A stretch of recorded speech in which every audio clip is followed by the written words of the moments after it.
जो भी व्यक्ति अपनी पत्नी की इन 3 चीजों को देखता है वह कभी गरीब नहीं होता। जय श्री कृष्णा। मित्रों, स्त्रियों की कौन सी 3 बातें हैं जिन्हें हर पुरुष को अपनी पत्नी में अवश्य देखना चाहिए? अगर कोई पुरुष गलती से भी अपनी पत्नी की इन 3 बातों को समझ लेता है तो उसके घर में कभी गरीबी नहीं आती। उसका घर माता लक्ष्मी की कृपा से सदैव भरा रहता है। आज की इस वीडियो में हम आपको बताएंगे कि वे कौन सी 3 बातें हैं जो हर पुरुष को अपनी पत्नी में देखनी चाहिए। मित्रों, बिना आपका ज्यादा समय नष्ट किए चलिए कहानी शुरू करते हैं। एक बार भगवान श्री कृष्ण द्वारिका में अपने स्वर्ण सिंहासन पर विराजमान थे। तभी देवी सत्यभामा उनके पास आईं। भगवान ने देखा कि देवी सत्यभामा कुछ सोच में डूबी और बेहद परेशान लग रही थी। उन्हें चिंतित देखकर भगवान श्री कृष्ण ने पूछा, हे देवी सत्यभामा, आप किसी बात से चिंतित लग रही हैं? आप निसंकोच मुझे बताइए, मैं आपके सभी प्रश्नों का उत्तर दूंगा। भगवान श्री कृष्ण की बात सुनकर देवी सत्यभामा बोली, हे प्रभु, मेरे मन में एक प्रश्न है जो मुझे बहुत परेशान कर रहा है। भगवान श्री कृष्ण ने उत्तर दिया, आपका यह प्रश्न बड़ा ही विचित्र है, लेकिन यह समस्त मानव जाति के लिए अत्यंत उपयोगी है। आपने इसे पूछकर समस्त मानवता का कल्याण किया है। लेकिन इससे पहले कि मैं आपके प्रश्न का उत्तर दूं, मैं आपको एक अत्यंत महत्वपूर्ण कथा सुनाना चाहता हूं। इस कथा को आपको आरंभ से अंत तक ध्यान से सुनना होगा, क्योंकि अधूरा ज्ञान हमेशा हानिकारक होता है। फिर देवी सत्यभामा भगवान श्री कृष्ण से कहती है, हे प्रभु, मैं आपको विश्वास दिलाती हूं कि मैं इस कथा को शुरू से अंत तक अवश्य सुनूंगी और इसे पूरे ब्रह्मांड में विख्यात करूंगी। मित्रों, अब भगवान श्री कृष्ण देवी सत्यभामा से कहते हैं, हे देवी सत्यभामा, ये बहुत पुरानी बात है। एक नगर में एक किसान रहता था जो बेहद गरीब था। उसके घर में खाने पीने का कोई सामान नहीं था, यहां तक कि पहनने के लिए उसके पास कपड़े भी नहीं थे। वह एक ही वस्त्र पहनता था। उसकी पत्नी बेहद सुंदर थी और किसान अपनी पत्नी से बहुत प्रेम करता था, लेकिन उसकी पत्नी को अपनी सुंदरता पर बहुत अभिमान था। इसी अभिमान के कारण वह घर में अपनी मनमानी किया करती थी। किसान इस वजह से बहुत परेशान रहने लगा था, क्योंकि उसकी पत्नी अब छोटी छोटी बातों पर उससे लड़ने लगी थी। घर में रोज कलह होने लगा। पत्नी ताने मारते हुए कहती, तुम्हारे पास कुछ भी नहीं है, तुम तो कंगाल हो। पता नहीं मैंने तुमसे विवाह कैसे कर लिया। इस घर में ना पीने को पानी है, ना खाने का कोई सामान और ना ही पहनने के लिए वस्त्र है। आखिर मैं क्या करूं? पत्नी की ये बातें सुनकर किसान का दिल बहुत दुखता था, लेकिन उसे समझ नहीं आ रहा था कि उसके साथ ऐसा क्यों हो रहा है। वह अत्यंत चिंतित रहने लगा और उसका मन किसी काम में भी नहीं लगता था। धीरे धीरे उसकी हालत और बिगड़ने लगी। गरीबी इस कदर बढ़ गई कि उसे अपने सारे खेत भी बेचने पड़े, लेकिन इसके बावजूद उसकी स्थिति में कोई सुधार नहीं आया। वह किसान बेहद परेशान और निराश हो गया था। वह किसान किसी काम से कहीं जा रहा था। तभी अचानक उसने देखा कि एक महात्मा जी अपनी कुटिया के पास ध्यान साधना में लीन है। किसान के मन में विचार आया कि ये महात्मा जी दिव्य पुरुष जान पड़ते हैं, क्यों न मैं इनके पास जाऊं, शायद ये मेरी समस्याओं का समाधान कर सके। ये सोचकर वह किसान महात्मा जी के पास पहुंचा और हाथ जोड़कर जोर जोर से विलाप करने लगा। कुछ देर बाद महात्मा जी ने अपनी आंखें खोली और देखा कि उनके सामने एक युवक बैठा हुआ है जो रोते हुए विलाप कर रहा है। महात्मा जी ने उस किसान से कहा, हे पुत्र, तुम कौन हो और क्यों रो रहे हो? महात्मा जी की बात सुनकर किसान ने उत्तर दिया, हे मुनिवर, मैं इस नगर का एक गरीब किसान हूं। मेरी पत्नी मुझसे लड़ाई झगड़ा करती है और हर समय ताने मारती रहती है। वह कहती है, तुम्हारे पास कुछ भी नहीं है, तुम कंगाल हो। इस घर में न खाने पीने की कोई व्यवस्था है, न पहनने को कपड़े। पता नहीं मैंने किससे विवाह कर लिया। मेरी पत्नी प्रतिदिन मुझे इसी तरह ताने देती है। मैं बहुत मेहनत करता हूं, लेकिन फिर भी केवल थोड़ा धन ही कमा पाता हूं, जिससे अपने परिवार का पालन पोषण करता हूं। किसान ने आगे कहा, हे मुनिवर, कृपया मुझे कोई उपाय बताएं जिससे मेरी पत्नी मुझसे झगड़ा ना करे और मैं जल्द ही धनवान बन जाऊं। किसान की बात सुनकर महात्मा जी ने कहा, हे पुत्र, पहले तुम विलाप करना बंद करो। मैं तुम्हें 3 महत्वपूर्ण बातें बताने वाला हूं जिन्हें हर पुरुष को अपनी पत्नी में अवश्य देखना चाहिए। और यदि कोई पुरुष अपनी पत्नी की इन 3 चीजों को देख लेता है तो विधाता स्वयं उसे धनवान बनने से नहीं रोक सकते। महात्मा जी की बात सुनकर किसान ने कहा, हे मुनिवर, कृपया देरी न करते हुए उन 3 चीजों के बारे में बताएं जिन्हें प्रत्येक पुरुष को अपनी पत्नी में अवश्य देखना चाहिए। तब महात्मा जी बोले, मैं उन 3 चीजों के बारे में तुम्हें एक महत्वपूर्ण कथा के माध्यम से बताऊंगा, लेकिन इसके लिए तुम्हें मुझसे वादा करना होगा कि जब तक मैं इस कथा को सुनाऊंगा तब तक तुम इसे ध्यानपूर्वक सुनोगे। महात्मा जी की बात सुनकर किसान ने उत्तर दिया, हे मुनिवर, मैं आपको विश्वास दिलाता हूं कि मैं इस कथा को शुरू से अंत तक पूरी तरह से सुनूंगा। अब भगवान श्री कृष्ण देवी सत्यभामा से कहते हैं, हे देवी सत्यभामा, उस महात्मा जी ने किसान से कहा, किसी नगर में एक व्यापारी रहता था। वह नगर का सबसे बड़ा व्यापारी था और उसका और उसकी पत्नी का आपस में अत्यंत प्रेम था। दोनों के बीच कभी भी झगड़ा नहीं होता था और न ही किसी प्रकार का कोई क्लेश था। इस कारण उनके घर में सदैव माता लक्ष्मी का वास रहता था और व्यापारी को अपने व्यापार में कई गुना सफलता प्राप्त होती थी। व्यापारी और उसकी पत्नी के बीच इतना प्रेम था कि आस पड़ोस के लोग भी उनकी इस मधुरता को देखकर ईर्ष्या करने लगे थे। कुछ स्त्रियां तो व्यापारी की पत्नी से बातचीत तक नहीं करती थी। उसकी पत्नी प्रतिदिन संध्या के समय एक दीपक जलाया करती थी, पर कुछ स्त्रियां उसे ऐसा करने से रोकने की कोशिश करती। वे कहती, तुम हर शाम को दीपक क्यों जलाती हो? इससे तुम्हें क्या लाभ होगा? लेकिन वह किसी की बातों पर ध्यान न देती और अपनी मनमर्जी करती रहती थी। यहां तक कि वह अपने पति यानी उस व्यापारी की भी कोई बात नहीं मानती थी। वह अपने तरीके से घर को चलाती थी और व्यापारी भी अपनी पत्नी को किसी कार्य में रोकता टोकता नहीं था, क्योंकि वह बहुत बुद्धिमान था। वह अच्छी तरह जानता था कि व्यापारी जानता था कि अगर उसने अपनी पत्नी को किसी कार्य से मना किया तो उनके बीच निश्चित रूप से लड़ाई झगड़ा होगा और घर में रोज क्लेश बढ़ जाएगा। इस कारण उसका ध्यान व्यापार पर भी सही तरीके से नहीं लग पाएगा और व्यापार में हानि होने लगेगी। इसके बावजूद व्यापारी अपनी पत्नी को छोड़ना नहीं चाहता था, क्योंकि वह उससे अत्यधिक प्रेम करता था। हालांकि उसकी व्यापारी से उतना प्रेम नहीं करती थी, बस दिखावे का प्रेम जताती थी। धीरे धीरे यह बात पूरे नगर में फैल गई कि व्यापारी अपनी पत्नी के साथ सुखपूर्वक जीवन व्यतीत कर रहा है। अब नगर के सभी लोग उनके प्रेम को एक उदाहरण के रूप में प्रस्तुत करने लगे थे। जब यह बात उस नगर के राजा तक पहुंची तो उसने अपने सैनिकों को बुलाया और आदेश दिया, जाओ, उस व्यापारी और उसकी पत्नी को सम्मानपूर्वक राजमहल में लाओ। हम उनका आदर सत्कार करना चाहते हैं, लेकिन उन्हें इसका कारण मत बताना।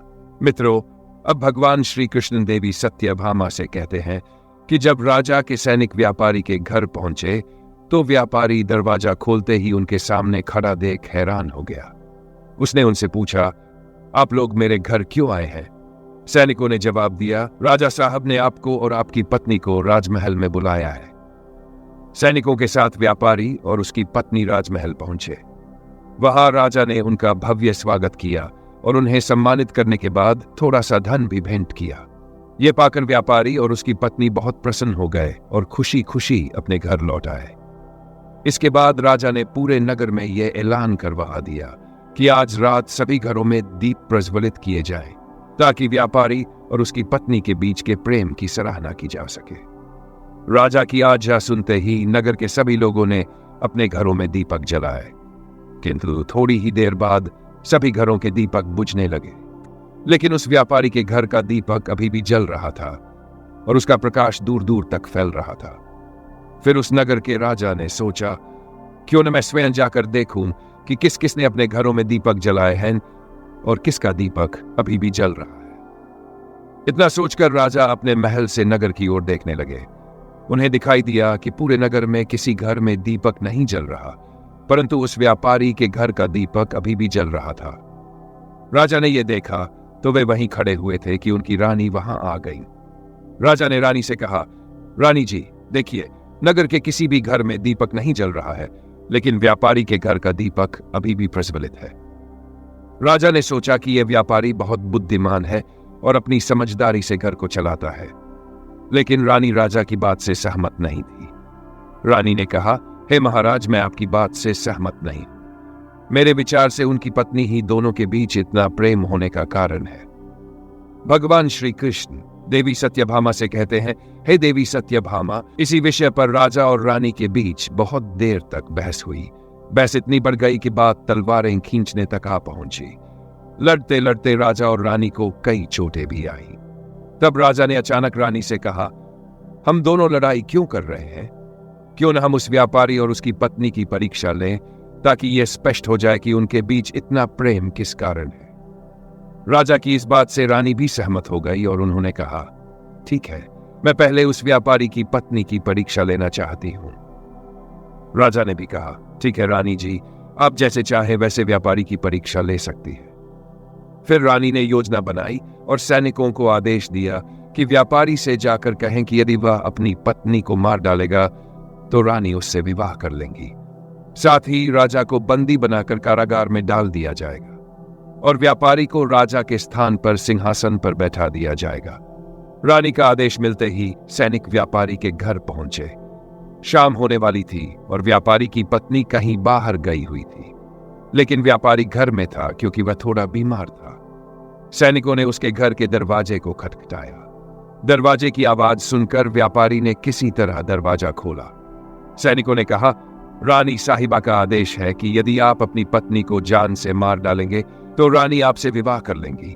राजा को कारागार में डाल दिया जाएगा और आपको सिंहासन पर बैठाया जाएगा। इस नगर पर आपका राज होगा।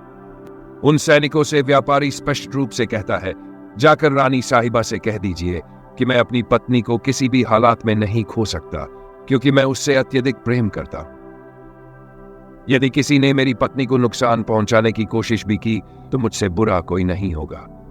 और जहां तक रानी साहिबा से विवाह करने की बात है, तो आप रानी साहिबा को बता दीजिए कि मैं उनसे किसी भी स्थिति में विवाह नहीं कर सकता, भले ही वे मुझे अपना सिंहासन ही क्यों न सौंप दे। मैं अपनी पत्नी का स्थान किसी को नहीं दे सकता।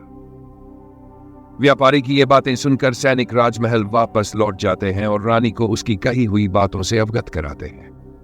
इसके बाद राजा रानी से कहते हैं, देखा, वह व्यापारी कितना समझदार है। इससे स्पष्ट हो जाता है कि उनके बीच इतना गहरा प्रेम व्यापारी की वजह से है, क्योंकि वह अपनी पत्नी से सच्चा प्रेम करता है। राजा की बात सुनकर रानी कहती है, आप ये कैसे कह सकते हैं? आपने अभी तक उस व्यापारी की पत्नी की परीक्षा तो ली ही नहीं है। फिर राजा उत्तर देते हैं, ठीक है, मैं आपके मन की संतुष्टि के लिए उसकी पत्नी की भी परीक्षा ले लेता हूं। इसके बाद राजा कुछ सैनिकों को बुलाते हैं और आदेश देते हैं, जाओ और उस धनवान व्यापारी की पत्नी से कहो कि यदि वह अपने पति की हत्या कर देगी तो मैं उसे अपनी रानी के रूप में स्वीकार करूंगा और उसे सदैव अपनी पटरानी बनाकर रखूंगा। मित्रों, भगवान श्री कृष्ण देवी सत्यभामा से कहते हैं, हे देवी सत्यभामा। अब वे महात्मा उस किसान से कहते हैं, हे पुत्र। आदेश पाकर वे सैनिक व्यापारी के घर की ओर प्रस्थान करते हैं। जब वे व्यापारी के घर पहुंचते हैं तो देखते हैं कि उसकी पत्नी पानी लेकर आ रही है। और जब उसकी पत्नी उन सैनिकों के पास पहुंच जाती है, तब वे सैनिक उस व्यापारी की पत्नी से कहते हैं कि राजा साहब ने आदेश दिया है कि अगर आप अपने पति को मृत्यु के घाट उतार दोगी, तब राजा साहब तुमसे विवाह कर लेंगे और तुम्हें पटरानी बनाकर रखेंगे। राजा के उन सैनिकों की बात सुनकर व्यापारी की पत्नी अपने मन में सोचने लगती है कि राजा साहब मुझसे विवाह करने के लिए तैयार हैं, तब तो बहुत अच्छा है, मैं अपने पति को मार ही डालती हूं। अपने मन में इतना सोचकर वह उन सैनिकों से कहती है कि ठीक, मैं अपने पति को मौत के घाट उतारने के लिए बिल्कुल तैयार हूं। तब वे सैनिक उससे कहते हैं कि लेकिन राजा साहब को पता कैसे चलेगा कि तुमने अपने पति को मौत के घाट उतार दिया है? फिर व्यापारी की पत्नी उन सैनिकों से कहती है। उस व्यापारी की पत्नी की बात सुनकर राजा के वे सैनिक राजमहल में पहुंच जाते हैं और राजमहल में पहुंचकर राजा से कहते हैं, हे राजन, व्यापारी की पत्नी तो अपने पति को जान से मारने के लिए तैयार हो गई है। जब रानी ने यह बात सुनी तो इस बात को सुनकर रानी को स्त्री जाति से घृणा होने लगी। फिर राजा ने रानी से कहा कि यह समय ज्यादा सोचने समझने का नहीं है, हमें उस व्यापारी की जान बचाने के बारे में सोचना चाहिए, क्योंकि उसकी पत्नी बहुत ही निर्दयी है। वह निश्चित ही अपने पति को मौत के घाट उतार देगी। आज हमारी वजह से उस व्यापारी के प्राण संकट में हैं। फिर राजा तुरंत उन सैनिकों से कहता है कि जल्दी से जाओ और उस व्यापारी की पत्नी से कह देना कि वह व्यापारी को न मारे। राजा का आदेश पाकर वे सैनिक दौड़ते हुए व्यापारी के घर पर पहुंच जाते हैं। तो वे देखते हैं कि उस व्यापारी की पत्नी ने अपने पति को दिन में ही मौत के घाट उतार दिया है।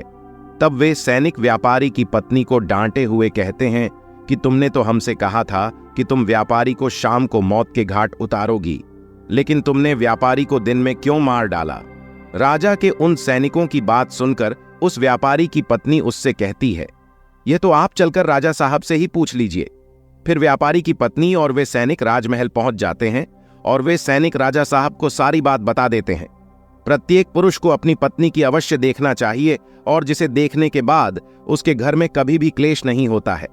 पहली चीज अपनी पत्नी की ये देखनी चाहिए कि पत्नी कहाँ आ रही है, कहाँ जा रही है, किससे मिल रही है और किससे बात कर रही है। जो भी पुरुष अपनी पत्नी की इन चीज को देखता है तो उसके घर में कभी भी क्लेश नहीं होता है और उसका अपनी पत्नी पर नियंत्रण भी होता है। दूसरी चीज प्रत्येक पुरुष को अपनी पत्नी की अवश्य देखना चाहिए, वो है बोलचाल। प्रत्येक पुरुषों को अपनी पत्नी की बोलचाल की भाषा देखना चाहिए कि उसकी बोलचाल की भाषा कैसी है और अपने पति की बात मानती है कि नहीं, उसकी इज्जत करती है कि नहीं। इस चीज को भी प्रत्येक पुरुषों को अपनी पत्नी की अवश्य देखना चाहिए, तो उस घर में कभी भी क्लेश नहीं होते हैं। लेकिन जो स्त्रियां घर को अपनी ही मनमानी पर चलाती हैं और पति की बातों को नहीं मानती हैं, तब उसका भी हाल उस व्यापारी की तरह ही हो जाता है। मित्रों, भगवान श्री कृष्ण जी देवी सत्यभामा से कहते हैं, हे देवी सत्यभामा, अब तो आपको आपके सभी प्रश्नों के उत्तर मिल ही गए होंगे। तब देवी सत्यभामा भगवान श्री कृष्ण जी से कहती हैं, हे प्रभु, आज आपने मुझे बहुत ही महत्वपूर्ण ज्ञान दिया है। मैं आपको विश्वास दिलाती हूं कि मैं इस ज्ञान का विस्तार समस्त ब्रह्मांड में अवश्य विख्यात करूंगी। मित्रों, आपको यह कथा कैसी लगी मुझे कमेंट करके अवश्य बताइएगा। और अगर आप सभी लोगों ने अभी तक हमारे चैनल को सब्सक्राइब नहीं किया है तो ऐसी ही ज्ञानवर्धक कहानियों के लिए आप सभी लोग हमारे चैनल को भी सब्सक्राइब करें। साथ ही साथ कमेंट बॉक्स में राधे राधे लिखना न भूलें। और ऐसी हमारी सभी वीडियो की नोटिफिकेशन के लिए आप सभी लोग नोटिफिकेशन बेल को भी दबाएं, जिससे आपको सभी वीडियो की नोटिफिकेशन सबसे पहले मिल सके। मित्रों, वीडियो को यहां तक देखने के लिए आप सभी लोगों का दिल से धन्यवाद।